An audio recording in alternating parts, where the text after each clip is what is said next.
میں فوجی گھرانے سے تعلق رکھتی ہوں۔ میرے فادر ایک پکے فوجی تھے اور وہ آرٹلری میں گنر تھے، اور ان کے ساتھ ساتھ ہم بالکل فوج میں جیسے ہوتا ہے ہر طرف پھرتے رہے اور فوجی رہے، اور بیسکلی ہم ایک ویلیو اورینٹڈ اور مذہبی گھرانے سے ہمارا تعلق ہے۔ چیلنجز تو ہر جگہ میرے خیال میں فیمیلز کو آتی ہیں سامنے، اور بیسک ایجوکیشن میں تو کوئی چیلنج نہیں آیا، وہ تو نارملی جس طرح ساروں کی ایجوکیشن ہوتی ہے ویسے ایجوکیشن میری بھی تھی، لیکن پٹھان ہونے کی وجہ سے جس طرح پٹھان فیملیوں میں ہوتا ہے کہ جی جلدی شادی کر دی جائے اور جو ہے نا گھر کے چلا جائے، تو ایف ایس سی کے بعد اسی طرح میرے ماں باپ کا بھی یہی خیال تھا کہ جی ان کی شادی ہو جانی چاہیے، اور کیونکہ رشتے تو ہر فیملیز میں ہوتے ہیں، تو لیکن یہ ہے کہ میرا شور شرابہ مچانے کی وجہ سے کیونکہ مجھے پڑھنے کا شوق تھا، اور پھر میں ایک اچھی اسٹوڈنٹ تھی، اس لیے میری میٹرک میں ایف ایس سی میں بورڈز میں پوزیشنز تھیں۔ پھر جب میں نے زیادہ کیا تو میری ماں نے کہا کہ جی جب یہ اتنی محنت سے پڑھتی رہی ہے اور اتنے اس نے نمبر لیتی رہی، تو یہ اب اس کے ساتھ ناانصافی ہوگی کہ ہم اس کو آگے میڈیکل کرنے نہ دیں۔ اب میں ایک مہینہ ہی مجھے وہاں خیبر میں ہوا تھا جب میرے پاس کال لیٹر آ گیا کہ جی آپ سلیکٹ ہو گئی آرمی میڈیکل کالج میں۔ اب پھر چیلنج تھا، اور چیلنج یہ تھا کہ آرمی میڈیکل کالج میں کیسے آئیں، کیونکہ میرے والد سمجھتے تھے کہ جی جو لڑکیاں ہوتی ہیں ان کو پروٹیکٹ کرنا چاہیے، ان کا خیال کرنا چاہیے، آؤٹ آف پروٹیکشن اینڈ لو کہہ لیں، افیکشن کے، کہ وہ چاہتے نہیں تھے کہ یہ ایسے اس میں جائے جہاں اس کو بعد میں نوکری کرنی پڑے۔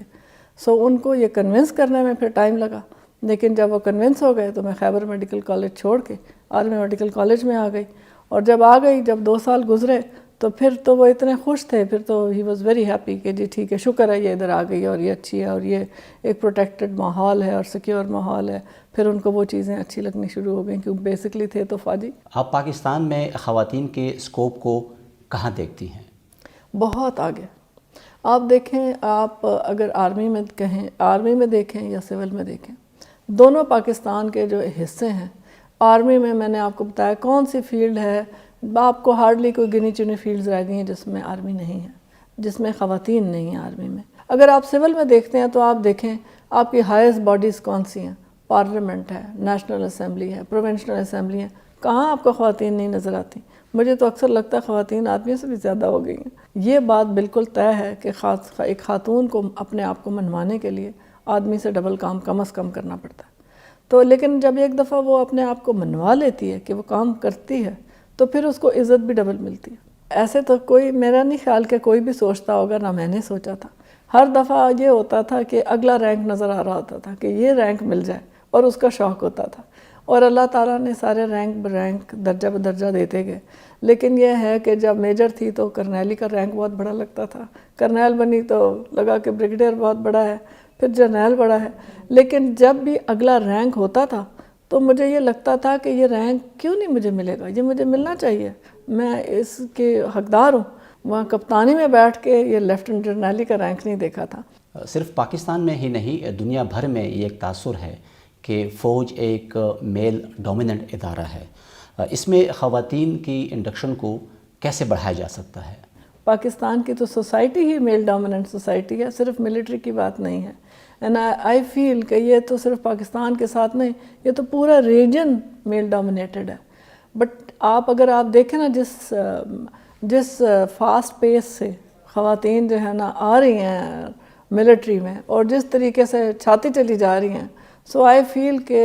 سول میں شاید اتنی گروتھ فیمیلز کی نہیں ہوگی جتنی ملٹری میں ہو جائے گی۔ میرے رول ماڈل میرے فادر تھے، اور میرا خیال ہے کہ زیادہ تر لڑکیاں شاید اپنے والد کو ہی رول ماڈل سمجھتی ہیں، تو وہ ہمیشہ جو ہے نا، he would always see a glass half full not the half empty. ہم سارے ہیڈ آف ڈپارٹمنٹ میری آفس میں بیٹھ کے ہم ایز یوزول وہ کر رہے تھے، کانفرنس کر رہے تھے، تو کرتے کرتے اتنے میں جو ہے نا میرے پی اے نے مجھے فون کیا، فون ملایا، انہوں نے کہا کہ جی چیف بات کرنا چاہ رہے ہیں، میں ملا رہا ہوں، میں ملا دیں۔ تو اب یہ تو کیونکہ میری اور ادھر کی گفتگو تھی تو انہیں سنائی نہیں دی، لیکن یہ ہے کہ جیسے ہی میں نے انہیں اشارہ کیا نا کہ خاموش ہو جائیں، تو سب کو نا، کیونکہ انتظار تھا اس بات کا کہ کچھ ہونے والا ہے، سب نا اپنی کرسیوں سے اٹھے اور میرے ٹیبل کے آگے آ کے کھڑے ہو گئے۔ اور اس دوران میں مجھے چیف نے کہا کہ جنرل صاحب بہت بہت مبارک ہو، اور آپ کو اللہ تعالیٰ نے اور ہم نے جو ہے نا یہ مل کے یہ کیا ہے، اور اللہ تعالیٰ آپ کو بہت مبارک کرے، اور یہ ایک کمبائنڈ فیصلہ ہے اور یہ میرٹ پہ ہوا ہے اور آپ کو ہم نے لیفٹیننٹ جنرل کے عہدے پہ ترقی دے دیا. تو میں نے جیسے ہی ان کو کہا کہ سر آپ کا بہت بہت شکریہ، تو اس کے بعد کوئی سب نے فون اٹھائے اور باہر چلے گئے کہ وہ سب اطلاعات دینا شروع ہو گئے. لیکن بہرحال میرے لیے بہت بہت بڑا یہ اوکیزن تھا. اور اگر سچ پوچھیں تو اس وقت آدھی باتیں تو سنائی نہیں دے رہی تھیں اس بات کے بعد، کیونکہ اٹ واز سچ ایسا ایونٹ تھا، ایسی ایک بات تھی کہ جس کے بعد آدھی باتیں تو آپ کو پتہ ہی نہیں چل رہی ہوتی ہیں کہ آپ کو چیف نے کیا کچھ اور کہا. 10 منٹ بعد جب میں نے دیکھا تو میرا برانڈا بھرا ہوا تھا، میرا باہر گراؤنڈ بھرا ہوا تھا لوگوں سے.